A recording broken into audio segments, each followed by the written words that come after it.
நம்மளுடைய வேதாகமத்தில் 1 ராஜாக்களின் புஸ்தகம் அதனுடைய 19வது அதிகாரம், 1 ராஜாக்களின் புஸ்தகம் அதனுடைய 19வது அதிகாரம் அதனுடைய 1வது வசனத்திலிருந்து யாராவது வாசிங்களேன். இந்த அதிகாரம் நமக்கு ரொம்ப பரிச்சயமான ஒரு அதிகாரம்.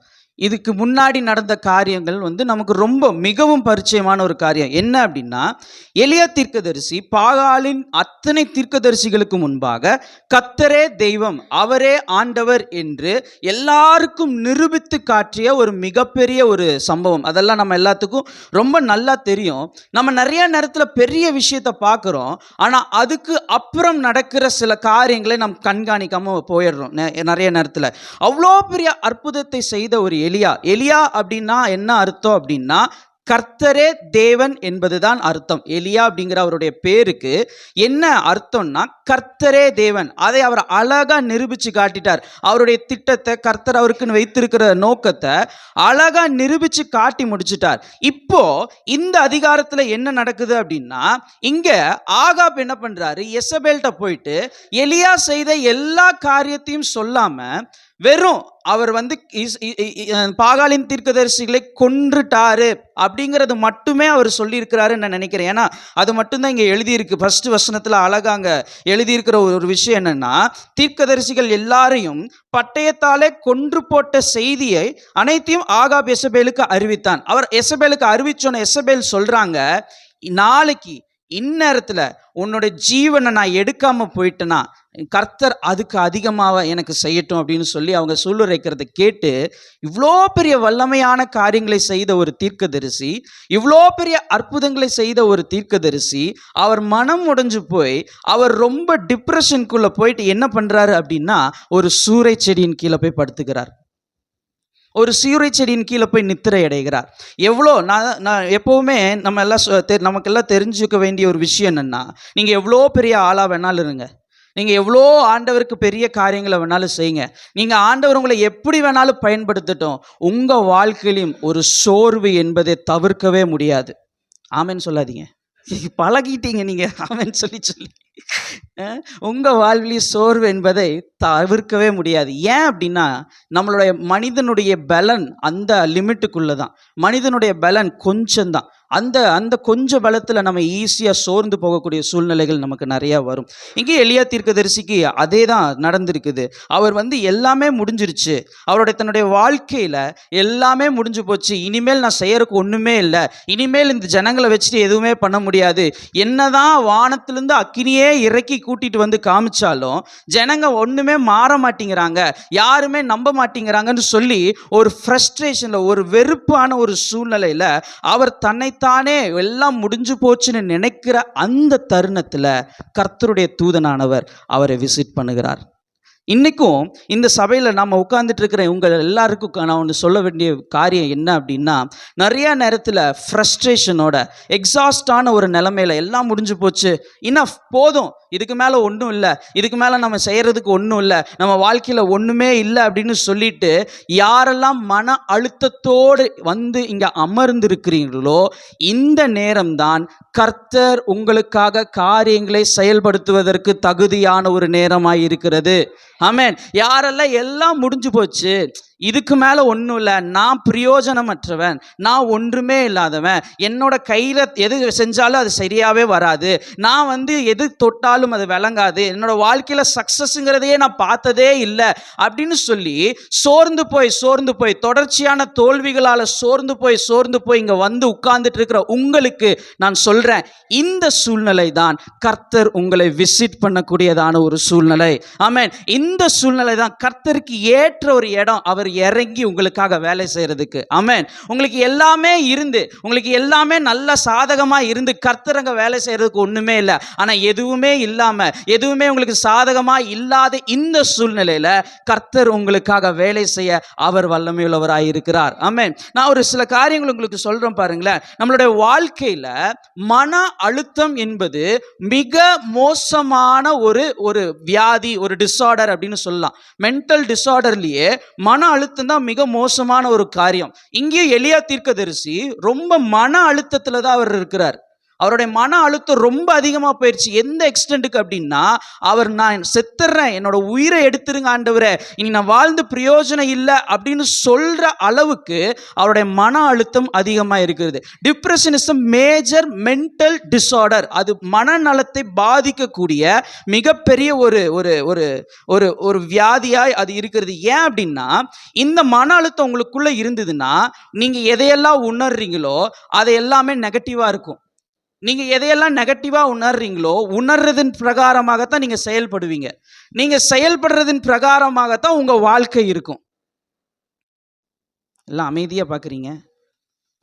நீங்கள் எதை உணர்றீங்களோ, இப்போ நீங்கள் உங்களுடைய காரியங்களை வந்து நெகட்டிவாக தப்பான எண்ணங்களை நீங்கள் உணர்றீங்க. யாராவது உங்களுக்கு செய்கிற நன்மையை கூட நீங்கள் சில நேரங்களில் தவறான எண்ணங்களில் தான் பார்ப்பீங்க. சில நேரங்களில் பார்த்தீங்க அப்படின்னா நீங்கள் அதே காரியங்களை தான் யோசிப்பீங்க, அதே மாதிரி தான் செயல்படுவீங்க. அதே போல தான் இந்த உலகத்தையும் நீங்கள் பார்ப்பீங்க. இன்னைக்கு இந்த பூமியில் மன அழுத்தத்தினால தான் நிறைய வியாதிகள் வருதுன்னு சொல்லி சில ஸ்டாட்டிஸ்டிக் இருக்குது. மன அழுத்தத்தினால தான் பிபி, மன அழுத்தத்தினால தான் ஸ்ட்ரோக், மன அழுத்தத்தினால தான் ஹார்ட் டிசீஸ் அப்படின்னு சொல்லிட்டு நிறைய மன அழுத்தத்துக்குள்ளாக நம்மளுடைய பூமி இன்னைக்கு கடந்து போய்கிட்டு இருக்குது. உங்களுக்கு தெரியுமா, நான் சில காரியங்களை நான் உங்களுக்கு சொல்றேன் பாருங்க. 10ல் 3 அடல்ட், அதாவது 10 பேர்ல 3 பேருக்கு வந்து பார்த்தீங்கன்னா மன அழுத்தத்தில் பாதிக்கப்பட்டிருக்கிறாங்களாம். இளைஞர்களில் 10 பேரில் 3 பேர் மன அழுத்தத்தில் பாதிக்கப்பட்டிருக்கிறாங்க அவங்களுடைய வாழ்க்கையில். அதுலேயும் குறிப்பாக 2023 இந்தியாவில் எடுத்திருக்கிற இந்த சர்வேயின் பிரகாரமாக 18% மக்கள் இந்தியா தேசத்தில் மன அழுத்தத்துக்குள்ளே இருக்கிறாங்களாம். 18, சும்மா ஒரு அப்ராக்சிமேட்டா அப்படி கணக்கு வச்சிங்கன்னா 18%ங்கிறது 18 கோடி ஜனங்கள் வந்து பார்த்தீங்க அப்படின்னா மன அழுத்தத்தில் இந்தியாவில் இருக்கிறாங்களாம். 2023 நேஷனல் சர்வேல வந்து அதுலேயும் குறிப்பாக ஆண்களை காட்டிலும் பெண்களுக்கு மன அழுத்தம் ஜாஸ்தியாக இருக்குதான். ஆண்களை விட பெண்கள் அதிகமாக மன அழுத்தத்துக்குள்ளே போகிறாங்களாம் சில குடும்ப சூழ்நிலைகள்னால, வேலை நெருக்கடினால. அதுலேயும் ஓல்டர் அடல்ட், அதாவது 30 வயசு அந்த மாதிரி இருக்கிற ஓல்டர் அடல்ட்டை காட்டிலும் யங்கர் அடல்ட், அதுலேயும் குறிப்பாக இந்த டீனேஜுக்குள்ளே காலடி எடுத்து வைக்கிறாங்க பாருங்க, அந்த அடல்ட்ஸுக்குள்ள மன அழுத்தம்ங்கிறது ரொம்ப அதிகமாக இருக்குதான். அவங்க தான் அதிகமாக அதில் பாதிக்கப்படுறாங்க அப்படின்னு சொல்லி அவங்களுக்கு இந்த இதெல்லாம் நமக்கு வந்து ஸ்டாட்டிஸ்டிக்ஸ் நமக்கு வருது. இந்த மன அழுத்தம் இந்த எலியாவையும் பாதித்து இருக்கிறது, இன்றைக்கு இந்த உலகத்தையும் பாதித்து கொண்டு இருக்கிறது. இந்த மன அழுத்தத்தினால தான் நம்மளுடைய வாழ்க்கையில் கர்த்தர் உங்களுக்காக வைத்திருக்கிற ஆவிக்குரிய அடுத்த நிலைக்கு நீங்கள் எழும்ப முடியாதபடிக்கு இந்த மன அழுத்தம் உங்களை தடை பண்ணி போடுகிறது.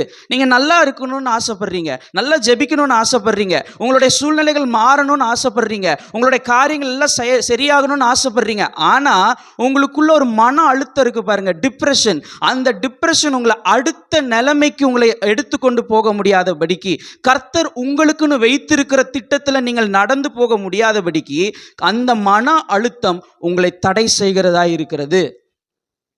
அந்த மன அழுத்தம் உங்களை தடை செய்கிறதா இருக்குது. அது உங்களால் மேலே போகவே முடியாது. நான் சில காரியத்தில் சொல்கிறேன் பாருங்களேன், இதெல்லாம் உங்களுக்குள்ளே இருந்ததுன்னா உங்களுக்குள்ள மன அழுத்தம் இருக்குதுன்னு அர்த்தம். எப்போவுமே சோகமாக இருந்துக்கிட்டே இருப்பீங்க. என்னதான் ஒரு கல்யாண வீட்டுக்கு போனாலும் சோகமாக இருப்பீங்க, ஒரு குழந்தை பிறந்துச்சுனாலும் சோகமாக இருப்பீங்க, என்ன ஆனாலும் சோகமாகவே இருப்பீங்க, என்ன நடந்தாலும் சோகம். எப்போவுமே ஒரு மாதிரி இரிட்டேட்டடாக இருப்பீங்க. எதுவுமே உங்ககிட்ட வந்து பேசவே முடியாது. எரிஞ்செறிஞ்சு உழுகிறது, நமக்கு புரிஞ்ச ஒரு பாஷையில் சொல்லணும்னா எரிஞ்செறிஞ்சு உழுகிறது. எப்போவுமே ஒரு நம்பிக்கையே இல்லை. எதை செஞ்சால் அது எங்கே போய் செயல்படும், அது என்ன நடக்க போகுது, அது என்ன அப்படின்னு சொல்லி எப்போ பார்த்தாலும் நம்ம இந்த ஆன்னு போட்டுக்கிட்டே இருப்போம். அப்படின்னா நீங்கள் ஒரு வகையான மன அழுத்தத்தில் இருக்கிறீங்க அப்படின்னு அர்த்தம்.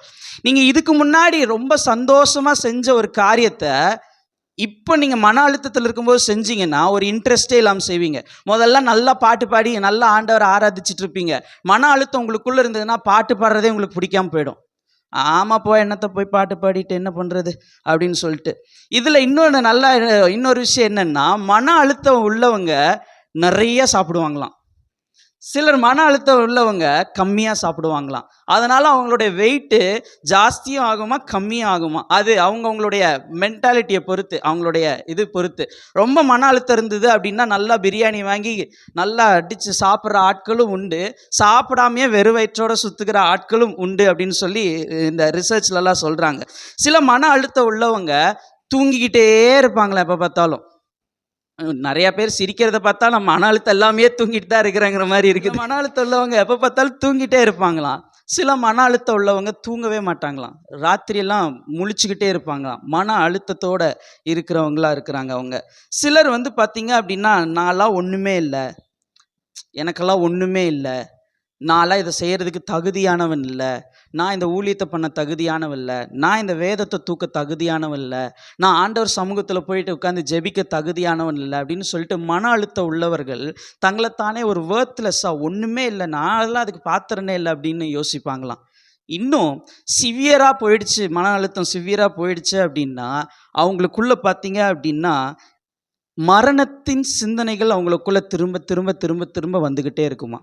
மரணம், செத்து போயிடலாம், உலகத்தில் வாழ்ந்து என்ன பிரயோஜனம், இந்த உலகம் நம்ம இந்த உலகத்தில் என்ன இருக்குது, இன்னும் ஜாஸ்தியாகிட்டே இருந்துச்சு அப்படின்னா எப்படியெல்லாம் சூசைட் பண்ணலாம் அப்படின்னு யோசிப்பாங்களாம். இன்னும் ஜாஸ்தியாக போச்சு அப்படின்னா சூசைட் பண்ணி செத்துருவாங்களாம். அப்போது மன அழுத்தம் உங்களுடைய வாழ்க்கையவே முடிக்கிறது வரைக்கும் கொண்டு போகக்கூடிய ஒரு காரியமாக இருக்கிறது. ரொம்ப கேர்ஃபுல்லாக இருக்க வேண்டிய ஒரு காரியம். இன்றைக்கி இந்த உலகத்தில் நம்ம வாழ்ந்துட்டு இருக்க இந்த உலகத்தில் சின்ன குழந்தையிலிருந்து பெரியவங்க வரைக்கும் மன அழுத்தத்தினால பாதிக்கப்பட்டிருக்கிறார்கள். நீங்கள் கேஷுவலாக ஒரு சிலரை நம்ம பார்ப்போம், அவங்க பேசாமல் அமைதியாக எப்போவுமே உட்காந்துக்கிட்டே இருப்பாங்க. ஆனால் கொஞ்சம் உள்ளே போய் அவங்க பக்கத்தில் உட்காந்து உங்களுக்கு என்னங்க பிரச்சனைன்னு ஒரு வார்த்தை கேட்டிங்கன்னா அப்படியே மடை திறந்து கொட்டுறது போல் அப்படியே கொட்டுவாங்க சில நேரங்களில். அவங்கெல்லாம் மன அழுத்தத்துக்குள்ளே பாதிக்கப்பட்டிருக்கிறாங்க. யாரோ சொல்ல, இங்கே உட்காந்துட்டு இருக்கிற நம்மளுக்குள்ளேயுமே நிறைய மன அழுத்தங்கள் இருக்கலாம். உங்களுடைய ஃப்யூச்சர் நல்லா போகலை அப்படின்னா உங்களுக்கு மன அழுத்தம் இருக்கலாம். உங்களுக்கு தேவையான நேரத்தில் பணம் வரல அப்படின்னா உங்களுக்குள்ள மன அழுத்தம் இருக்கலாம். நீங்கள் செய்கிற காரியங்கள் எதுவுமே செயல்படலை, ஒழுங்காக வரல அப்படின்னா உங்களுக்குள்ள மன அழுத்தம் இருக்கலாம். மன அழுத்தத்தை நம்ம ரொம்ப கேஷுவலாக எடுத்துக்கக்கூடாது. அதை ரொம்ப கேஷுவலாக எடுத்துகிட்டு அது சரியாக போயிடும், காலம் போக போக சரியாக போயிடும், சூழ்நிலை மாற சரியாக போயிடும், மற்ற காரியங்கள் நடக்க சரியா போயிடும் அப்படி நம்ம நினைக்கக்கூடாது. மன அழுத்தம் என்பது வேதாகமத்தின்படி அது ஒரு நுகம். அந்த மன அழுத்தத்திலிருந்து அந்த நுகத்தை நீங்கள் முறிக்கிற வரைக்கும் நீங்கள் வேற எந்த காரியத்தையுமே செய்ய முடியாது. ஒரு மாடுக்கு எப்படி அந்த நுகத்தை போட்டுட்டு நீ எங்கே வேணாலும் போய் சுற்றுனா அதனால் குதிச்சு ஆடி விளையாட முடியாதோ, அதுக்கு அங்கே போயிட்டு அப்படியே சுற்றிட்டு வர முடியாதோ, அதுபோல் மன அழுத்தத்தை பர்பஸ்ஃபுல்லாக பிசாசு உங்களுடைய வாழ்க்கையில் விதைக்கிறவனாக இருக்கிறான். ஏன் அப்படின்னா மன அழுத்தம் வந்தால் அதற்கு பின்பாகவே ஆவிக்குரிய வறட்சியும் பின்பாகவே வர ஆரம்பிக்கும். நீங்கள் ஆவிக்குரிய வறட்சிக்குள்ளே போயிட்டீங்க அப்படின்னா அதை தொடர்ந்து தேவனுக்கும் உங்களுக்கும் இருக்கிறதான அந்த உறவில் விரிசல் விட ஆரம்பிச்சிடும். அப்போ பிசாசு இந்த காலத்தில், இந்த கடைசி நாட்களில் ஒவ்வொரு விசுவாசிகளுக்குள்ளும் மன அழுத்தத்தை உண்டாக்கி அவர்களை முன்னேற முடியாதபடிக்கு, தேவனிடத்தில் கிட்ட சேர முடியாதபடிக்கு அவர்களுக்கும் தேவனுக்கும் நிறைய பிரச்சனைகளுக்கு உண்டாக்கி கொண்டிருக்கிறார். மன அழுத்தம் வருதுன்னா தாங்க ஆசைப்பட்டபடி அவர்கள் இல்லை அப்படின்னோன்னு தன்னுடைய வாழ்க்கையை வெறுத்து கொள்ளக்கூடிய சூழ்நிலை வருது. தான் ஆசைப்பட்ட மாதிரி ஃபியூச்சர் இல்லை அப்படின்னு தெரிஞ்சிருச்சுன்னா வாழ்க்கையை வெறுத்து கொள்ளக்கூடிய சூழ்நிலை வருது. நான் ஆசைப்பட்ட மாதிரி நடக்கலை, நான் ஆசைப்பட்ட மாதிரி அவங்க பேசலை, நான் ஆசைப்பட்ட மாதிரி அவங்க செயல்படலை அப்படின்னா உடனே நமக்குள்ள என்ன ஆயிடுதுன்னா மன அழுத்தம் வந்துடுது. இன்னைக்கு நான் இங்கே இருக்கிறவங்க எல்லாத்துக்கும் சொல்ல விரும்புகிறது என்னன்னா, மன அழுத்தம் யாரையும் விடாது. நீங்கள் நினைக்கலாம், நான் ரொம்ப ஜெபிக்கிறேன், நான் வல்லமையாக ஊழியம் செய்கிறேன், நான் எல்லாத்துக்கும் போய் நான் சுவிசேஷத்தை சொல்கிறேன், கர்த்தருடைய வசனத்தை நான் எல்லாத்துக்கும் சொல்கிறேன். உங்களுடைய இருதயத்தை இன்னைக்கு நீங்கள் சிந்தித்து யோசிச்சு பார்த்தீங்கன்னா, ஆழமாக யோசிச்சு பார்த்தீங்கன்னா உங்களுக்குள்ளேயும் மன அழுத்தம் இருக்கிறது, எனக்குள்ளேயும் இருக்கிறது. அதை இன்னைக்கு நான் முறியடிக்க கர்த்தர் எனக்கு கிருபை செய்தார். இன்னைக்கு உங்ககிட்ட பேச கர்த்தர் கிருபை செய்தார். இன்னைக்கும் நான் உங்களுக்கு சொல்கிறேன், உங்களுக்குள்ள இருக்கிற மன அழுத்தத்தை கர்த்தர் முறிக்கிறவராக இருக்கிறார். இங்கே எலியா தீர்க்கதரிசி பாருங்க, அவர் வாழ்க்கையில் பார்த்தீங்க அப்படின்னா கர்மேல் பர்வதத்தில் செய்த எல்லா அற்புதங்களிலும் இப்போ அவ்வளோ பெரிய அற்புதங்களை செஞ்சுட்டு இப்போ ஒரு சூறை செடிக்கில் படுத்துட்டு இருக்கிற ஒரு டிப்ரெஸ்டான ஒரு எலியாவை தான் நம்ம இப்போ பார்க்க போகிறோம். அது பாருங்க, ஃபஸ்ட்டு 1 ராஜாக்கள் புஸ்தகத்தில் 19வது அதிகாரம் 3வது வசனம் சொல்லுது, படிக்கிறீங்களா? அவனுக்கு அது தெரிந்த போது எழுந்து தன் பிராணனை காக்க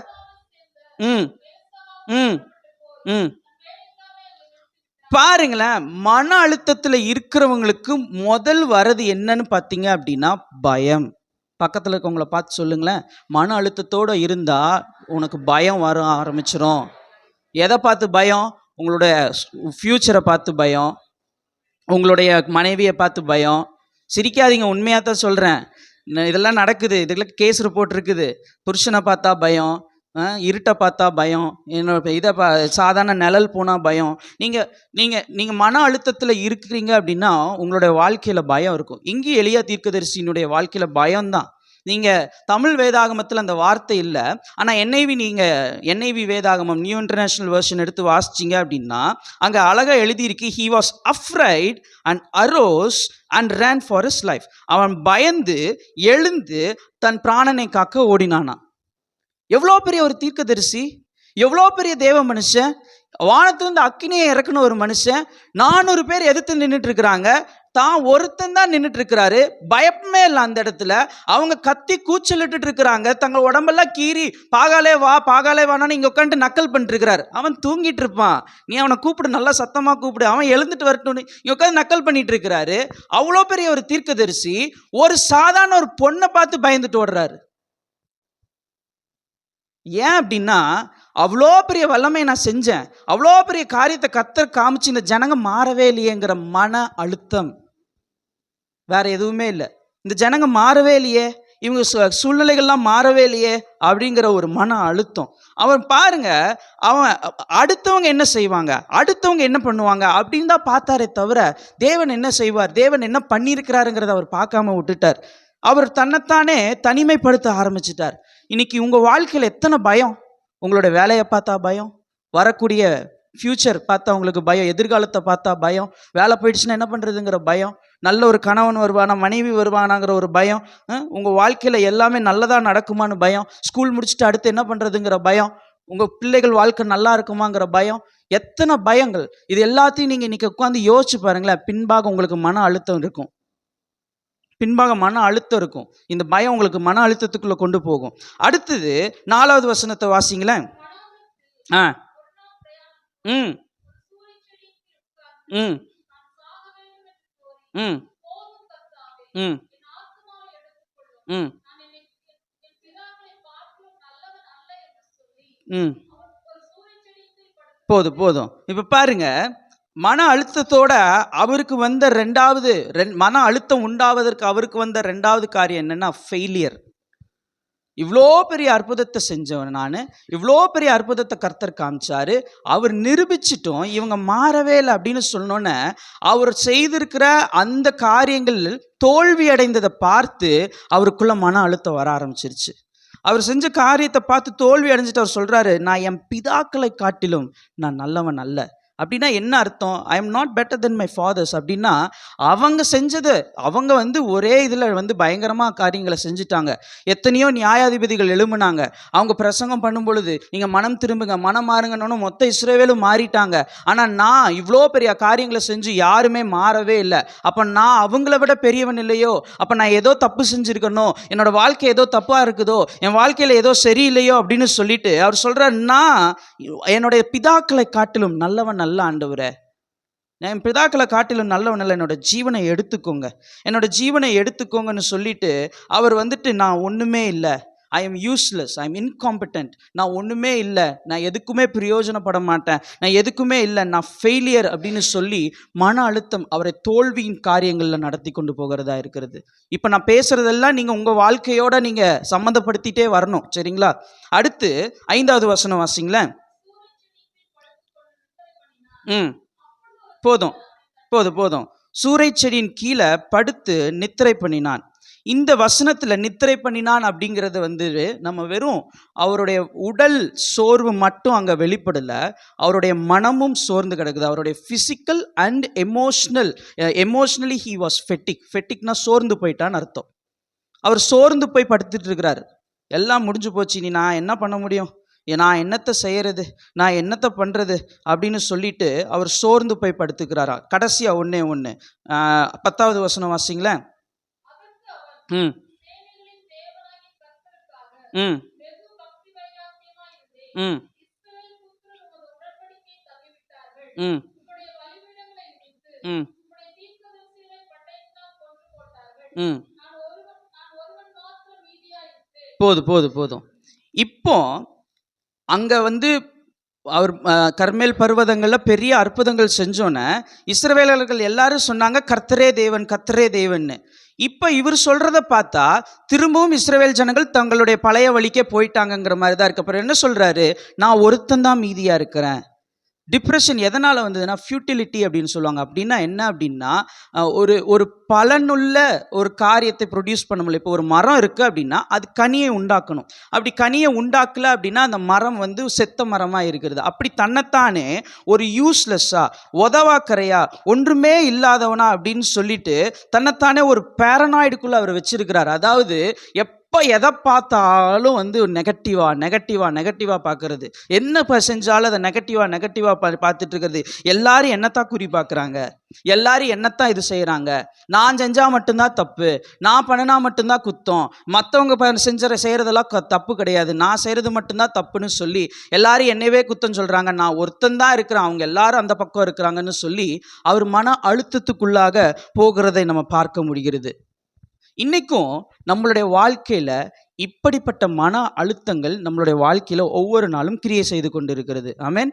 எத்தனை பேருக்கு இந்த மாதிரியான மன அழுத்தம் இருக்கு? ஒரு தடவை கை தூக்குங்க பார்க்கலாம்.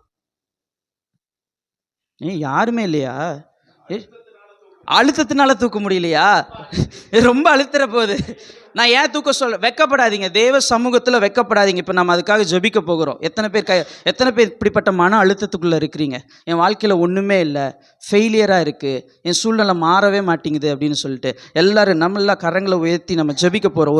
ஒரு 2 நிமிஷம் நம்ம ஜெபிக்க போகிறோம். இந்த மன அழுத்தம் நம்ம சபையிலேருந்து அது வெளியே போகணும். நம்ம இந்த மன அழுத்தத்தினால யாரும் அவங்களுடைய வாழ்க்கையை வீணடிக்கக்கூடாது. இந்த மன அழுத்தம் நம்ம வாழ்க்கையிலேருந்து வெளியே போகணும். எல்லாரும் நல்லா கரங்களை உயர்த்தி ஜெபம் பண்ணுறீங்களா? ஒரு 2 நிமிஷம். ஏன் சொல்கிறேன்னா, இந்த நுகத்தை நீங்கள் எடுத்தீங்கன்னா தான் அடுத்த வேற ஒரு நுகத்தை உங்கள் மேலே போட முடியும். நல்லா ஜெபம் பண்ணுங்க பார்க்கல, சத்தத்தை உயர்த்தி, இயேசுவின் நாமத்தினால, இயேசுவின் நாமத்தினால, இயேசுவின் நாமத்தினால எல்லா மன அழுத்தத்தை உண்டாக்குகிறதான எல்லா கிரியைகள் இயேசுவின் நாமத்தினால முறியடிக்கப்படுவதாக. மன அழுத்தத்தை உண்டாக்க நினைக்கிறதான எல்லா பொல்லாத சத்துருவின் திட்டங்கள் இயேசுவின் நாமத்தினால முறியடிக்கப்படட்டும். இயேசுவின் நாமத்தினால I speak a freedom in all your minds. இயேசுவின் நாமத்தினால உங்களுடைய சிந்தனைகளில் ஒரு சுதந்திரத்தை நான் கட்டளையிட்டு பேசுகிறேன். இயேசுவின் நாமத்தினால எல்லா மன அழுத்தத்தின் நுகங்கள் இன்னைக்கு முறியடிக்கப்படட்டும் இயேசுவின் நாமத்தினால. நல்லா ஜெபம் பண்ணுங்க, நல்லா ஜெபம் பண்ணுங்க. இயேசப்பா, என்னுடைய நுகங்கள் முறியடிக்கப்படட்டும். உங்க வாயிலிருந்து வார்த்தை வரலன்னா விடுதலை வராது. நல்லா ஜெபம் பண்ணுங்க. இயேசுவின் நாமத்தினால மன அழுத்தங்கள் வெளியே போகட்டும். இயேசுவின் நாமத்தினால ஒரு விடுதலை உண்டாகட்டும். இயேசுவின் நாமத்தினால எல்லா மன அழுத்தத்தின் கிரியைகள், பயம் வெளியே போகட்டும். ஃபெயிலியர் மாறி போகட்டும். ஆண்டவரே, சோர்வு போகட்டும். நான் பிரயோஜனமற்ற நிலைமை மாறட்டும் இயேசுவின் நாமத்தினால. இயேசுவின் நாமத்தினால எல்லா சூசைடல் தாட் இயேசுவின் நாமத்தினால விலகட்டும். இயேசுவின் நாமத்தினால மாறி போகட்டும். ஆண்டவரே, எங்க சபையை நான் சுத்திகரிக்கிற ஆண்டவரே, எங்க சபையில ஒரு விடுதலை உண்டாக்கி நான் பேசுகிற ஆண்டவரே, எங்க சபையில பெரிய காரியங்களை செய்யுங்க ஆண்டவரே, எங்க சபையில ஒரு மாற்றத்தை உண்டாக்குங்கப்பா. மன அழுத்தம் எங்க சபையின் வாசலை நீ தொடாதபடிக்கு கர்த்தர் பாதுகாத்துக் கொள்ளுவீராக ஆண்டவரே. எங்க ஒவ்வொரு விசுவாசிகளுடைய வீடுகளிலும் மன அழுத்தத்தின் வேரை நான் இயேசுவின் நாமத்தினால பிடுங்கி நான் அப்புறப்படுத்துகிறேன். ஆமென், ஆமென். கர்த்தர் இன்னைக்கு உங்களுடைய மன அழுத்தத்தின் நுகத்தை முறியடித்திருக்கிறார். எல்லா மன அழுத்தமும் இன்னைக்கு போயிடுச்சு. கர்த்தர் அதை வந்து மாற்றி போடுகிறவராக இருக்கிறார். இந்த நுகம் போனாதான் வேற ஒரு நுகத்தை நம்ம ஏற்றுக்கொள்ள முடியும். ஆமென். அந்த நுகம் கர்த்தராகிய ஆண்டவராகிய இயேசு கிறிஸ்துவனுடைய நுகம். அது ரொம்ப மிருதுவான ஒரு நுகமாய் இருக்கிறது. இளைப்பாறுதலின் நுகமாய் இருக்கிறது. அது கடைசியில் நம்ம நிறைய நேரத்தில் நான் இவ்வளோ நேரம் உங்களுக்கு நான் தகவலை தான் சொன்னேன். இப்போ தான் மெசேஜே ஆரம்பிக்க போகிறேன். சரிங்களா? இவ்வளோ நேரம் உங்களுக்கு நான் வெறும் தகவலை தான் சொல்லியிருக்கேன். பயப்படாதீங்க, கரெக்ட் டைமில் முடிச்சிருவேன். சரிங்களா? பயப்படாதீங்க. நிறைய நேரத்தில் நம்மளுடைய வாழ்க்கையில் நாம் என்ன நினைக்கிறோன்னா, கர்த்தர் நம்ம வாழ்க்கையில பிரம்மாண்டமான காரியங்கள்ல தான் வெளிப்படுவார் அப்படின்னு நம்ம நினைக்கிறோம். பிரம்மாண்டமான காரியங்கள்ல தான் கர்த்தர் நமக்கு கிரியைகளை செய்வார்னு நினைக்கிறோம்.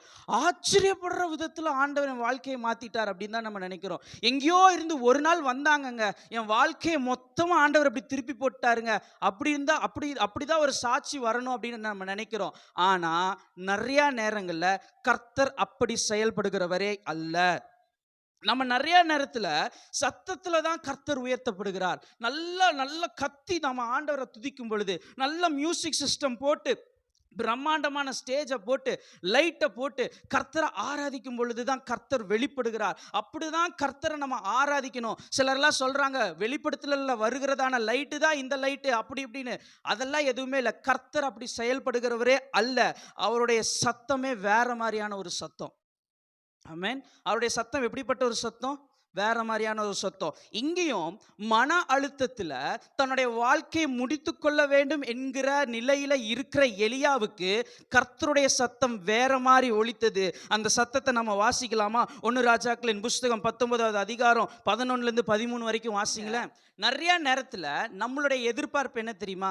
என் பிரச்சனையை மாத்துறதுக்கு ஆண்டவர் பெரிய காரியங்களை செய்வார். நம்ம பாடல் கூட அப்படிதான் பாடுறோம். இன்னைக்கு கூட நம்ம அதை தான் பாடணும். அமலாகாத காரியம் ஒன்றும் இல்லை, எண்ணி முடியாத அற்புதங்களை நீங்கள் செய்வீங்க. அப்படிதான் நம்ம நிறைய நேரத்தில் யோசிக்கிறோம் இல்லையா? ஆண்டவர் பெரிய காரியங்களை செய்வார்.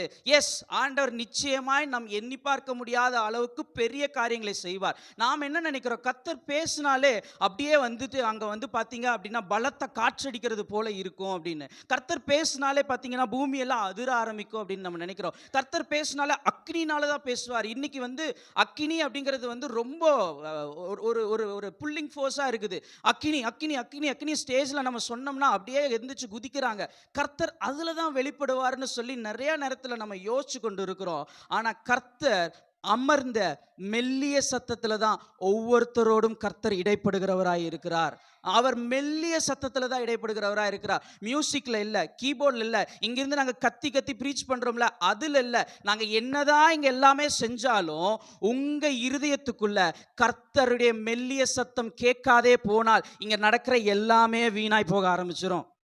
ஒரு ஆமென் சொல்லுங்க இதுக்கு. ஆமென். ஏன்னா அந்த மெல்லிய சத்தம் தான் உங்கள் வாழ்க்கையை மாற்றுகிறதா இருக்கிறது. ஆமென். எலியாக்கு அதே தான் அவர் நினைச்சிட்டு இருக்கிறார். கர்த்தர் ஒரே நாள்ல எதையோ ஒன்று பண்ணி எசபேலை முறியடிச்சிருவாரு, ஒரே நாள்ல இஸ்ரவேல் ஜனங்களை ஏதாவது பண்ணிடுவாரு, ஒரே நாள்ல இவங்க எல்லாருமே மனம் மாறிடுவாங்க அப்படின்னு நினைச்சிருந்திருக்கலாம். அது தெரியல. ஆனா அவருடைய எதிர்பார்ப்புக்கு நேர் எதிரா கர்த்தர் அமர்ந்த மெல்லிய சத்தத்துல எலியாவினுடன் பேசுகிறவராய் இருக்கிறார். பெரிய இடிமுழக்கம் வரல. இடிமுழக்கம் அந்த அந்த காத்து கடந்து போகும் பொழுது அந்த அந்த வசனம் சொல்லுது, அங்கே கர்த்தர் இல்லை. பூமி அதிர்ச்சி வருது, அங்கே கர்த்தர் இல்லை. அங்க ஒரு அக்கினி வருது, அங்கே கர்த்தர் இல்லை.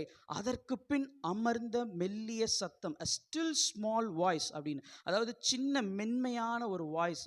அதுல தான் கர்த்தர் பேசினாராம். இன்னைக்கும் நம்மளுடைய வாழ்க்கையை மாற்றுகிறது எதுன்னா பெரிய இடிமுழக்கத்தின் ஆராதனைகள் அல்ல. இன்னைக்கு வந்து சபைகள் எல்லாம் எல்லா சபைகளையும் போஸ்டர் பார்த்தீங்க அப்படின்னா அனல் பறக்கும் ஆராதனை, உங்களை அன்போடு வரவேற்கிறோம், வல்லமையான தேவ செய்தி, இப்படியெல்லாம் சொன்னா தான் ஜனங்க வருவாங்கன்னு நினைக்கிறாங்க.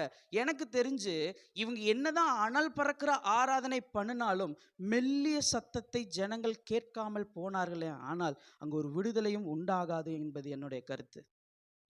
ஆமென்.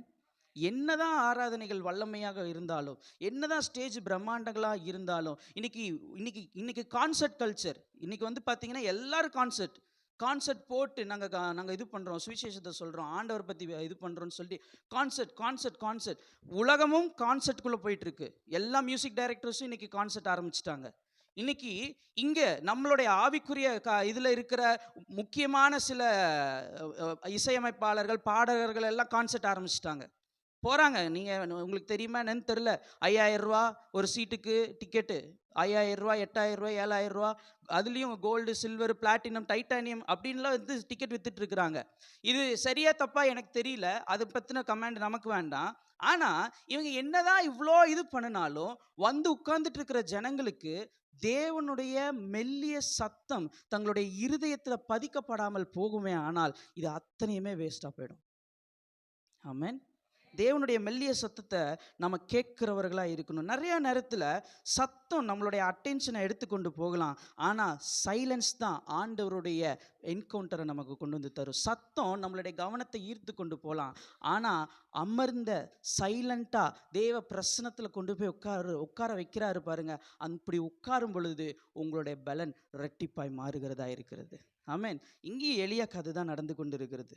இங்கேயும் எலியாக்கு அதே மாதிரி தான் நடந்து கொண்டு இருக்குது. என்ன அப்படின்னா அந்த மெல்லிய சத்தத்தை அவர் கேட்கும் பொழுது அவருடைய வாழ்க்கை மாற ஆரம்பிச்சிருச்சு, அவருடைய சூழ்நிலைகள் மாற ஆரம்பிச்சிருச்சு. நம்ம நிறைய நேரத்தில் கர்த்தருடைய தெய்வீக தன்மையை நம்ம வசனத்தில் நிறைய வாசிக்கிறோம், நம்ம வசனத்தில் நிறைய படித்ததுனால தான் நமக்கு இப்படியெல்லாம் இருக்குது. கர்த்தர் பேசினா காதேஸ் வனாந்தரங்கள் அதிரும், கர்த்தர் பேசும்பொழுது கர்த்தருடைய சத்தம் பெண்மான்களை ஈனச் செய்யும், கர்த்தர் அப்படியே அக்கினியினாலே இடைப்பட்டார். அந்த மாதிரிலாம் நம்ம வசனத்தில் வாசிக்கிறோம். இதெல்லாம் நம்ம வாழ்க்கையில் ப்ராக்டிக்கலாக நடந்திருக்கா? இங்கே இருக்கிற யாராவது ஒருத்தவங்க சொல்லுங்கள் பார்க்கலாம், உங்கள் வாழ்க்கையில் ப்ராக்டிக்கலாக பார்த்துருக்கீங்களா? பாஸ்டர்ஸ் நீங்கள் யாராவது யாராவது சத்தத்தை கேட்டிருக்கீங்களா? இல்லை. கர்த்தர் நம்மோடு கூட பேசினது எதுலன்னு பார்த்தீங்கன்னா, அமர்ந்த மெல்லிய சத்தத்தின் மூலமாகத்தான். இங்கேயே சர்ச்லயே நான் கேட்குறேன், யாராவது பிரம்மாண்டமாய் தேவனை நான் அக்கினியில் பார்த்தேன் யாராவது இருக்கீங்களா? இருக்கலாம். ஒரு சிலருக்கு ஆண்டவர் நிச்சயமா இப்படி காட்டுவார், காட்ட மாட்டாருன்னு நான் சொல்லலை, நான் காட்டுவார். பட் அந்த மாதிரியான சதவீதம் பார்த்தீங்க அப்படின்னா 10ல் 1% பேருக்கு கூட இருக்கலாம்.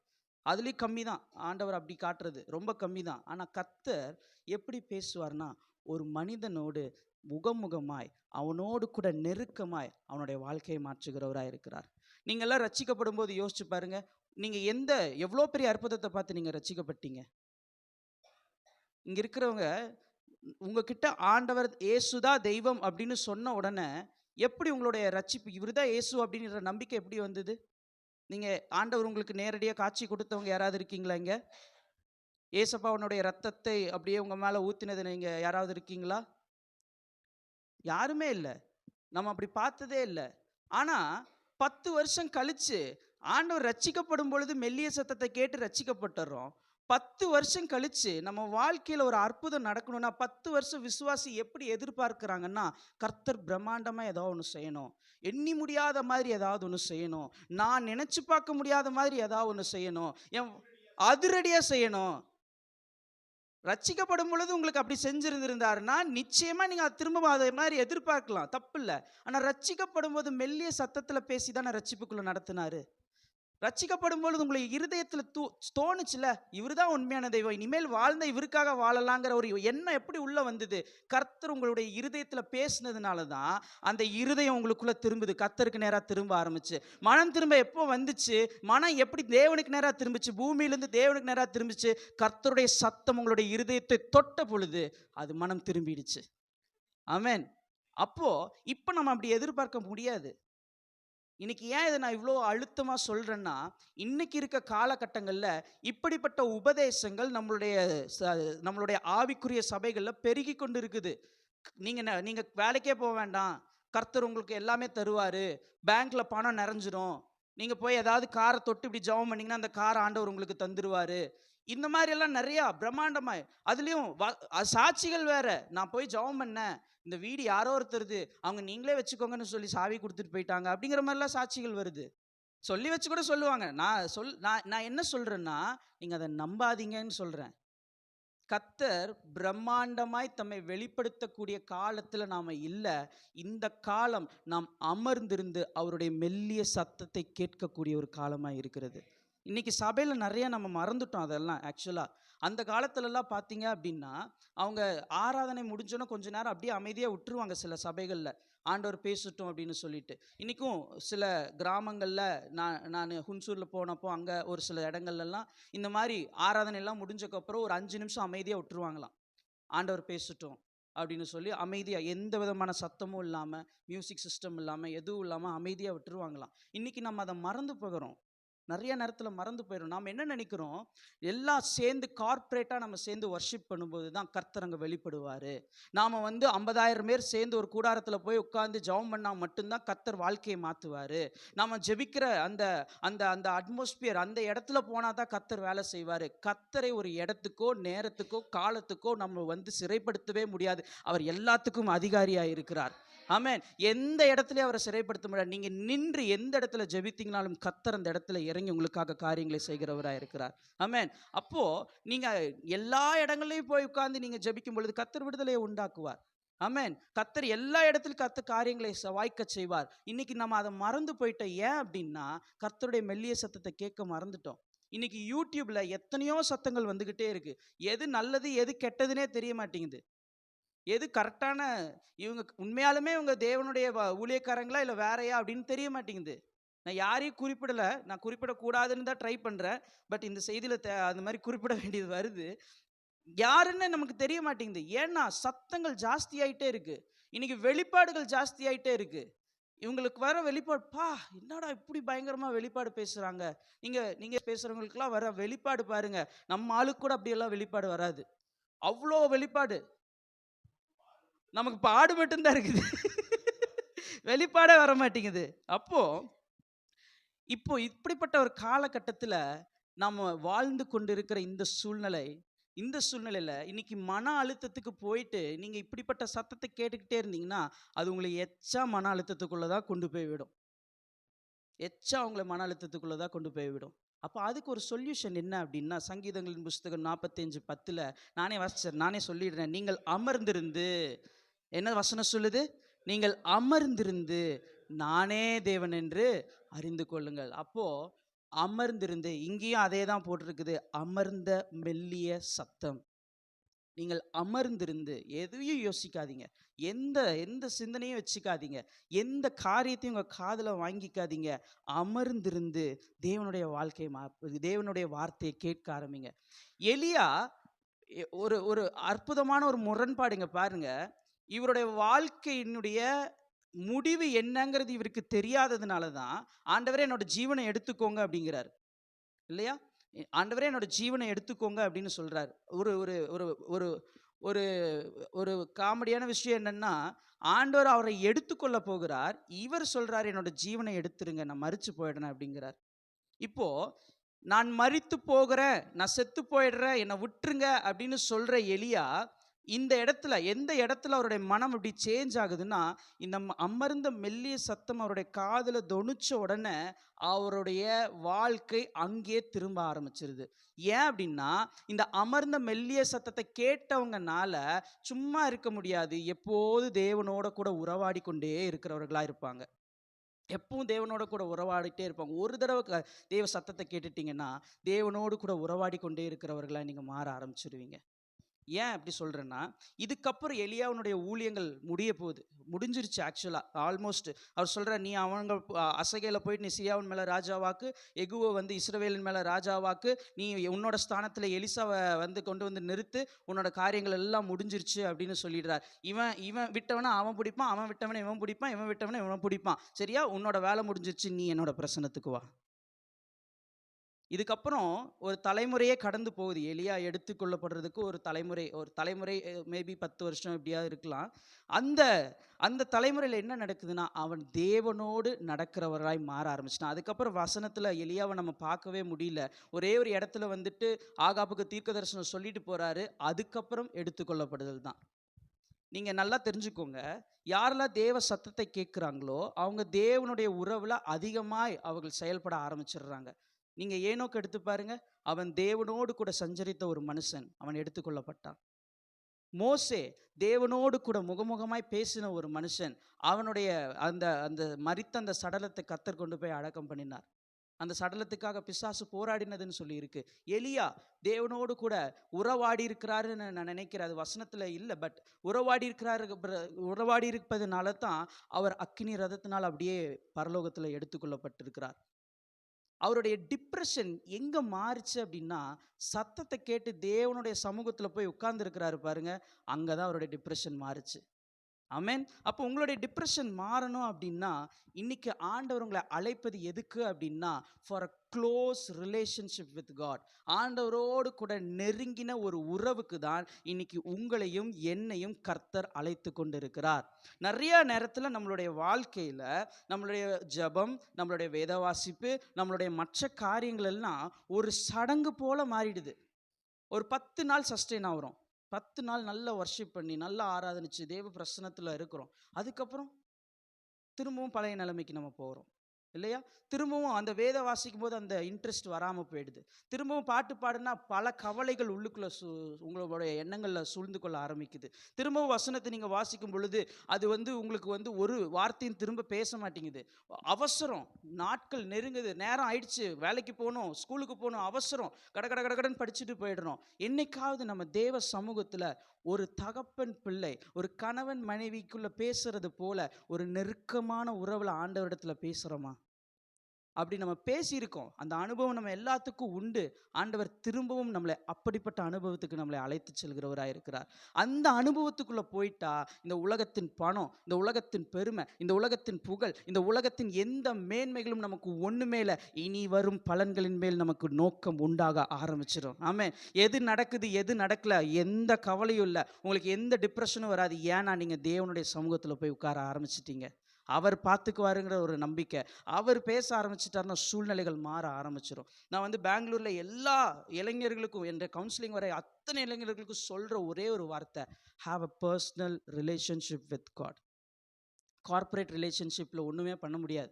இதெல்லாம் கார்ப்பரேட், நம்மெல்லாம் சேர்ந்து இப்படி ஆராதிக்கிறது, கூட்டமாக சேர்ந்து ஆராதிக்கிறது கார்ப்பரேட் ரிலேஷன்ஷிப். ஆனால் நீங்கள் தனிப்பட்ட விதத்தில் தேவனோடு கூட நீங்கள் நேரத்தை செலவிடுறீங்க பாருங்களேன், அந்த செலவிடுகிற நேரம் தான் உங்கள் வாழ்க்கையிலேயே மிகப்பெரிய ஆசீர்வாதமான ஒரு நேரமாக இருக்கிறது.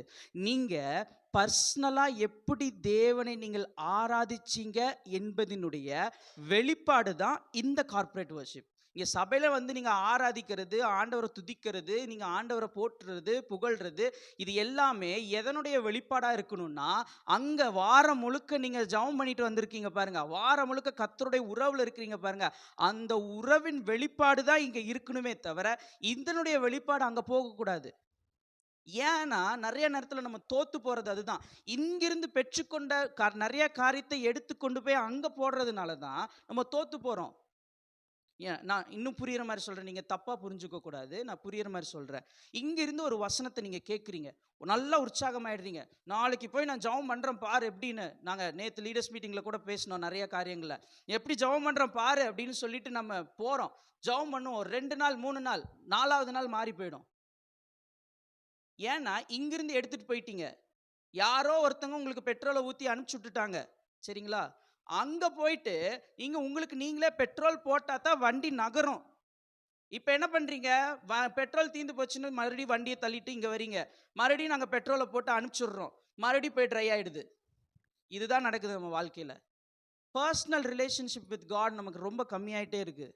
இந்த பிஸியான நேரத்தில் நான் உங்களுக்கு சொல்கிறேன், அமர்ந்திருந்து தேவ சத்தத்தை கேட்காமல் போனால் நம்மளுடைய வாழ்க்கையில் தொடர்ச்சியான தோல்விகள் உண்டாய் கொண்டே தான் இருக்கும். என்னதான் நீங்கள் சபையில் வந்து ஆராதிச்சிங்கனாலும் ஊழியம் செஞ்சீங்கனாலும் ஒன்றுமே நடக்காது. ஏன்னா அந்த இடத்துல இருக்கிற ஃபியூயல் தான் இந்த இடத்துல உங்களுக்கு காரியங்களை நடப்பிக்கிறதுக்கு வல்லமை உள்ளதாக இருக்கும். அங்கே நீங்கள் பெற்றுக்கொண்டதை எடுத்துகிட்டு வந்து இங்கே நீங்கள் நின்று வர்ஷிப் பண்ணி பாருங்கள், வர்ஷிப் வித்தியாசமாக தெரியும் உங்களுக்கு.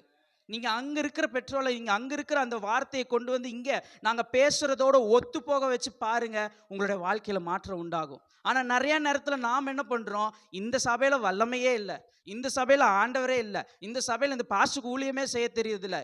ஏன்னா இதெல்லாம் நான் காதில் கேட்டிருக்கேன் அங்கே பெங்களூரில், அதனால் நான் சொல்கிறேன். அப்படி இல்லை, பாஸ்டர்கிட்டயோ எங்ககிட்டயோ இங்கே ஊழியம் செய்கிறவங்க கிட்டேயோ ஒன்றுமே இல்லை, கர்த்தர்கிட்ட உண்டு. அந்த கர்த்தர் உங்களை எதுக்கு அழைக்கிறார்னா, என்னோடு கூட தனிப்பட்ட உறவில் வந்து உட்காருன்னு சொல்லி அழைக்கிறார். ஆமென். நான் கதவை தட்டுறேன், என்னோட கூட வந்து உட்காந்து பந்தியில் இரு, சாப்பிடக்கு வா அப்படின்னு கூப்பிடுறாரு. இங்கேயும் ஆண்டவர் எலியாவுக்கு அதைத்தான், அமர்ந்த மெல்லிய சத்தத்தை கேட்க அவன் போனான், தேவனுடைய சத்தத்தை அவன் கேட்டான். ஆமென். இதில் நிறைய ஒரு சில விஷயங்களை சொல்லி நான் முடிக்கிறேன் பாருங்க. இதில் பார்த்தீங்க அப்படின்னா, ஆண்டவர் எலியா பார்த்தீங்க அப்படின்னா, ஃபஸ்ட்டு அந்த மலையில் போய் நிற்கும் பொழுது கர்த்தர் அவருக்கு ஒரு தூதனை போல வெளிப்படுறார் வனாந்திரத்தில். இப்போ வனாந்திரத்தில் போய் நிற்கும்போது கர்த்தருடைய தூதனானவர் அவரை சந்திக்கிறார், சரிங்களா? இப்போ அடுத்து என்ன நடக்குது அப்படின்னா, நீங்கள் வசனங்களில் வாசிச்சிங்க அப்படின்னா, அவர் வந்து பார்த்தீங்க அப்படின்னா ஃபஸ்ட்டு வனாந்திரத்தில் அவரை மீட் பண்ணது யாருன்னா கர்த்தருடைய தூதனானவர், ஞாபகம் வச்சுக்கோங்க. அடுத்து நீங்கள் வந்து 9வது வசனம் வாசிச்சிங்க அப்படின்னா, அவன் ஒரு கெபிக்குள் போய் தங்கினான், இதோ கர்த்தருடைய வார்த்தை அவனுக்கு உண்டாகி. ஃபஸ்ட்டு தூதனானவர் வந்து பேசினார், கர்த்தருடைய வார்த்தை உண்டாச்சு. அதுக்கப்புறம் 13வது வசனம் 12வது வசனம் கடைசி பகுதியில் அமர்ந்த மெல்லிய சத்தம் அவனுக்கு உண்டாகிறது. அமர்ந்த மெல்லிய சத்தம், இந்த சத்தம் வந்து நமக்கு ரொம்ப புதுசு இல்லை. ஆபிரகாமை வெளியே அழைச்சு நீ வானத்தை நட்சத்திரங்களை எண்ணிப்பார் அப்படின்னு சொல்லி சொன்ன அந்த சத்தம், அதுவும் இதே சத்தம் தான். ஆதியாகமம் புஸ்தகம் 15வது அதிகாரத்தில் சாமுவேலோடு கூட பேசின சத்தம் இதே சத்தம் தான். எரேமியாவினுடைய வாயை தொட்டது இதே சத்தம் தான். இந்த C.S. லூயிஸ் அப்படிங்கிற ஒரு வேத அறிஞர் சொல்கிறாரு, பூமியினுடைய சரித்திரத்தின் மையப்புள்ளி எங்க இருக்குதுன்னா, இந்த சத்தங்கள் எல்லாம் மாம்சமாகி மரியாவுடைய கருவுக்குள்ள வந்ததுதான் பூமியின் சரித்திரத்தின் மையப்புள்ளியா இருக்குது என்று சொல்லுகிறார். அப்போ அந்த சத்தம் யாருன்னா ஆண்டவராகிய இயேசு கிறிஸ்துவா இருக்கிறார். அப்போ இங்க நம்மளை ஆண்டவர் அழைக்கிறது எதுக்குன்னா, ஆண்டவராகிய இயேசு கிறிஸ்துவோடு கூட நாம் உறவாடுவதற்காக கர்த்தர் நம்மளை அழைக்கிறார். ஆமென். இதுல இந்த ஹீப்ரு வேர்ட்லாம் பார்த்தீங்க அப்படின்னா கோல் டடம் டெமாமா தக்கோ அப்படின்னு சொல்லுவாங்க. கோல் அப்படின்னா சத்தம். இந்த சத்தத்தை நான் நிறையா இன்டர்நெட்டில் போய் நான் பார்த்தேன். இந்த சத்தம் எல்லாமே பார்த்தீங்க அப்படின்னா கர்த்தருடைய சத்தமாக இருக்கிறது, கர்த்தருடைய வார்த்தையாக இருக்குதுன்னு சொல்லிட்டு அங்கே கம்பேரிஷன் கொண்டு போகிறாங்க. அப்போ இந்த சத்தம் யார் அப்படின்னு பார்த்தீங்கன்னா நம்மளுடைய ஆண்டவராகிய இயேசு கிறிஸ்துவாக இருக்கிறார். முதல் ஒரு தூதனானவராக எலியாவுக்கு வெளிப்பட்டார், அடுத்தது ஒரு வார்த்தையை வெளிப்படுத்தார், அப்புறம் ஒரு சத்தமாய் வெளிப்பட்டார். இன்றைக்கும் உங்கள் காதுகளில் ஒலிக்கிற அமர்ந்த மெல்லிய சத்தம் ஆண்டவராகிய இயேசு கிறிஸ்துவனுடைய சத்தமாய் இருக்க கடவதாக. ஆமென். அந்த சத்தத்தை நீங்க கேட்க ஆரம்பிக்கணும்னா நீங்க ஆண்டவரிடத்துல அமர்ந்திருந்து நீங்க கர்த்தருடைய சத்தத்தை கேட்கணும். ஆமென். 3 வசனத்திலயுமே நமக்கு வந்திருக்கிற ஒரு வார்த்தை என்னன்னா, தனிப்பட்ட உறவு, தேவனோடு கூட அமர்ந்திருக்கிற ஒரு அனுபவம். ஒரு ஆமென் சொல்லுங்க பார்க்கலாம். உங்களுடைய பிஸி ஷெட்யூல்ல, உங்களுடைய பிஸியான இந்த வாழ்க்கையில கர்த்தருக்குன்னு கொஞ்சம் நேரத்தை ஒதுக்குங்க. கொஞ்சம் கர்த்தரோடு கூட பேசுவதற்கு கொஞ்சம் நேரத்தை ஒதுக்குங்க. ஏன்னா you should have a quiet time. அது உங்களுடைய வாழ்க்கையின் ஒரு ஆதாரமாக இருக்கணும். உங்களை படைத்தவரோடு கூட நீங்கள் உறவாடத்தக்கதாய், நீங்கள் இன்டிமேட்டாக உறவாடத்தக்கதான ஒரு நேரம் உங்களுக்குள்ள எப்பொழுதுமே இருக்கணும். ஏன் அப்படின்னா நீங்கள் அப்படி செய்யும் பொழுது தான் உங்களுக்கான காரியங்களை கர்த்தர் வெளிப்படுத்துகிறவராய் இருக்கிறார். நீங்கள் அந்த இடத்துல தான் உங்களுக்கான நோக்கத்தை, உங்களுக்கான தேவ திட்டத்தை, உங்களுக்கான எல்லா வெளிப்பாடுகளை கர்த்தர் பேசுகிறவராயும் கன்ஃபார்ம் பண்றவராயும் இருக்கிறார். ஆமென். அந்த இடத்துல இருந்து தான் ஒரு ஊழியம் உதயமாகணும். அந்த இடத்துல இருந்து தான் உங்களுக்கு ஆத்தும பாரம் வரணும். அந்த இடத்துல இருந்து தான் உங்களுடைய வாழ்க்கையில எல்லாமே மாறணும். இந்த இடம் உண்டு, இங்க இருக்கிற வல்லமைகள் உண்டு, இங்க இருக்கிற காரியங்கள் உண்டு. ஆனா இதையும் காட்டி அந்த தனிப்பட்ட நேரத்துல தான் கர்த்தர் உங்களோடு கூட உறவாடுகிறவராய் இருக்கிறார். ஆமென். அப்போ நீங்க இந்த கொஞ்ச நேரம் ஆண்டவரோடு கூட அமர்ந்திருக்கிற நேரத்துல தான் நீங்க கர்த்தர் யார் என்று புரிஞ்சு கொள்வீங்க. நீங்க கர்த்தரோடு கூட அமர்ந்திருக்கிற நேரத்துல தான் நீங்க யாருன்னு நீங்க புரிஞ்சு கொள்வீங்க. நீங்க கர்த்தரோடு அமர்ந்து இருக்கும் பொழுதுதான் எது உண்மை எது பொய்ங்கிறத நீங்க புரிஞ்சு கொள்வீங்க. ஆமென். அப்ப நீங்க கர்த்தரோடு கூட அமர்ந்து இருக்கிற காரியத்துல நீங்க ரொம்ப ரொம்ப ஜாக்கிரதையா இருக்கணும். ஆமென். இன்னைக்கு மத்தேயுவின் புஸ்தகத்துல 11:28 நமக்கு எல்லாத்துக்கும் தெரியும். வருத்தப்பட்டு பாரம் சுமக்கிறவர்களே நீங்கள் எல்லோரும் எங்க வாங்க? என்னிடத்தில் வாங்கன்னு தான் கர்த்தர் கூப்பிட்டாரு. தேவாலயத்துக்கு வாங்கன்னு கூப்பிடல. எங்க கூப்பிட்டாரு? என்னிடத்துல வாங்க. நான் என்ன பண்றேன்? நான் உங்களுக்கு இளைப்பாறுதல் தரேன். அதுக்கப்புறம் மனத்தாழ்மையுமா இருக்கிறேன். 2 விஷயம். ஒன்னு ஆண்டவரை பத்தி சொல்லி தருவாராம், இன்னொன்னு உங்களை பத்தி சொல்லி தருவாராம். அதுக்கு அடுத்தது நீங்க என் நுகத்தை ஏற்றுக்கோங்க. அது எப்படி இருக்குமா? மெதுவா இருக்கும், லகுவா இருக்கும். எப்போ மன அழுத்தம் போகும்னா அவருடைய நுகம் உங்க கழுத்துல போட்டுட்டீங்கன்னா அது மெதுவாய் லகுவாய் இருக்கும். எல்லாத்தையும் மாற்றி போடுகிறவராய் இருக்கிறார். ஆமென். அப்போ உங்களை டிப்ரெஷன் போகணும் அப்படின்னா, உங்க வாழ்க்கையில் இருக்கிற மன அழுத்தம் போகணும், உங்க வாழ்க்கையில் இருக்கிற கேள்விகளுக்கு பதில் கிடைக்கணும் அப்படின்னா தேவனோடு அமர்ந்திருந்து அவருடைய மெல்லிய சத்தத்தை நீங்கள் கேட்க ஆரம்பிக்கும் பொழுது கர்த்தர் உங்க வாழ்க்கையில பெரிய காரியங்களை செயல்படுத்துகிறவராய் இருக்கிறார். இன்னும் நிறைய இருக்கு. நீங்க இதெல்லாம் செயல்படுத்தணும்னா நல்ல நேரத்தை, நல்ல இடத்தை உங்களுக்கு ஏற்ற மாதிரி நீங்க உருவாக்கி கொள்ளணும். முக்கியமா நீங்க கமிட் பண்ண ஆரம்பிக்கணும். ஆண்டவரிடத்துல ஒப்பு கொடுங்க. நான் சொன்ன மாதிரி காலைல 6 மணிக்கு எந்திரிச்சு ஜெபிப்பேன்னா ஜெபிக்கணும். அதுக்கு வேற எந்த இது பண்ணக்கூடாது. ஒரு டாக்டர்கிட்ட அப்பாயின்மெண்ட் வாங்குறீங்க 6 மணிக்கு, போவீங்களா மாட்டீங்களா? போவீங்களா இல்லையா? போறீங்கல்ல. ஒரு டாக்டர்கிட்ட போகணும்னா போறீங்க. ஒரு டின்னர் எங்கேயாவது போய் ரெஸ்டாரண்ட்ல சாப்பிடணும் அப்படின்னா மழையா இருந்தாலும் சரி, புயல் வந்தாலும் சரி, போய் உட்காந்து சாப்பிட்டுட்டு வந்துடுறோம். அப்ப ஜெபத்துல மட்டும் ஏன் நம்ம சமரசம் பண்றோம்? ஒரு டாக்டர்கிட்ட போகணும், நம்ம அப்பாயின்மெண்ட் வாங்குறோம், அந்த டைமுக்கு அடிச்சு பிடிச்சாவது போயிடுறோம் இல்லையா? ஒரு பொறுப்பு கொடுத்துட்டாங்க, ஒரு வீட்டு ஃபங்க்ஷன், கல்யாணம், தாலி கட்டுறதுக்கு முன்னாடி போயிடணும்னு நம்ம நினைக்கிறோம். ஆனால் அதே தேவ சமூகம் அப்படின்னா நாளைக்கு பார்த்துக்கலாம், நாளைக்கு படிச்சுக்கலாம். எப்படி? உலகத்துக்கு நம்ம கொடுக்குற முக்கியத்துவத்தை காட்டிலும் தேவ சமூகத்துக்கு நம்ம முக்கியத்துவம் கொடுக்கணும். அப்போ உங்களுடைய நேரத்தையும் உங்களுடைய இடத்தையும் நீங்கள் தீர்மானித்த பிறகு நீங்கள் செய்ய வேண்டியது முதல்ல உறுதி எடுங்க. என்ன ஆனாலும் தேவ சமூகத்தில் நான் உட்காருவேன் அப்படின்னு சொல்லிட்டு இந்த டிஸ்ட்ராக்ட் பண்ணுற எல்லாத்தையும் கொஞ்சம் தூரம் ஒதுக்கி வச்சுட்டு உங்கள் வேதாகமத்தை ஒரு நோட்டு பேனாவை எடுத்து உட்காந்து ஜெபம் பண்ண ஆரம்பிங்க. ஆண்டவரோட கூட சைலண்ட்டாக கொஞ்ச நேரம் இதாக ஆரம்பிங்க. நான் என்னோட வாழ்க்கையில் ப்ராக்டிஸ் பண்ணுறது உங்களுக்கு சொல்கிறேன். நான் கொஞ்ச நேரம் அப்படியே பாட்டு பாடி மெதுவாக சிலரெல்லாம் உட்காந்து ப்ரேயர் பண்ணுவாங்க, சிலர் நடந்து ப்ரேயர் பண்ணுவாங்க, சிலர் முட்டி போட்டு ஜெபம் பண்ணுவாங்க. எதுவுமே தப்பு இல்லை. உங்களுக்கான ஒரு ஸ்டைல் இருக்கும், எடுத்து நீங்கள் அதை செய்ய. நடந்து தான் ப்ரேயர் பண்ணுவேன். நான் கொஞ்சம் வேகமாக நடந்து ப்ரேயர் பண்ணுவேன். நீங்களும் அதே மாதிரி உங்களுடைய என்னையவே ஃபாலோ பண்ணணும்னு இல்லை, உங்களுடைய ஸ்டைலில் ப்ரேயர் பண்ணுங்க. எதுவுமே தப்பு இல்லை. ஆண்டோடத்தில் பேசுறது தான் ரொம்ப முக்கியம். உங்களுக்குன்னு ஒரு ஸ்டைலை உருவாக்குங்க. இது எப்படி உருவாக்கணும்னா, உங்க ஆத்துமாவின் பழக்கமாய் மாறுற வரைக்கும் இதை நீங்க செய்ய ஆரம்பிக்கணும். பல்லு விளக்கறதுக்கு யாராவது அலாரம் வச்சிங்களா? இல்ல. பல்லு விளக்கறதுக்கு யாரும் அலாரம் வைக்கல. இப்ப போய் கறி வாங்குறதுக்கு யாராவது அலாரம் வச்சிங்களா? அதெல்லாம் செட் ஆயிடுச்சுல்ல. அந்த மாதிரி உங்களுடைய ஜெப வாழ்க்கையும் செட் ஆகிற வரைக்கும் அதை தொடர்ந்து நீங்க பண்ணிக்கிட்டே இருங்க. நீங்க அதுக்கான உங்களுக்கான நேரத்தை நீங்க கொடுக்கும் பொழுது கர்த்தர் உங்க வாழ்க்கையை மாற்றுகிறவராய் இருக்கிறார். ஆமென். கர்த்தருடைய வசனம் சொல்லுது, பலத்தினாலும் அல்ல, பராக்கிரமத்தினாலும் அல்ல, கர்த்தருடைய ஆவியினாலே எல்லாம் ஆகும் என்று சொல்லி. அப்போ பலமும் இல்லை, பராக்கிரமும் இல்லை. வசனத்தை நல்லா புரிஞ்சுக்கணும். நாம என்ன நினைச்சு பாடிட்டு இருக்கோம், என்ன நினைச்சு அறிக்கை சொல்றோம்னா, ஒரு பராக்கிரமத்தை செஞ்சிருவாரு, பலனை செஞ்சிருவாரு. இல்ல, பலமும் அல்ல, பராக்கிரமும் அல்ல, என்னுடைய ஆவினாலே நான் அதை செய்வேன் என்று கர்த்தர் சொல்லுகிறார். ஆமென். நம்ம எல்லாரும் ஆண்டவரிடத்துல நம்ம ஒப்பு கொடுக்கலாமா? இன்னைக்கு ஒரு கமிட்மெண்ட் எடுங்க. நான் ஆண்டவரே, என்னுடைய வாழ்க்கையில உமக்கு கொடுக்க வேண்டிய நேரத்தை நான் கொடுப்பேன் ஆண்டவரே. ஆமென். உங்களுடைய தொய்ந்து போன ஆத்துமாவை அவர் மாற்றுகிறவராய் இருக்கிறார்.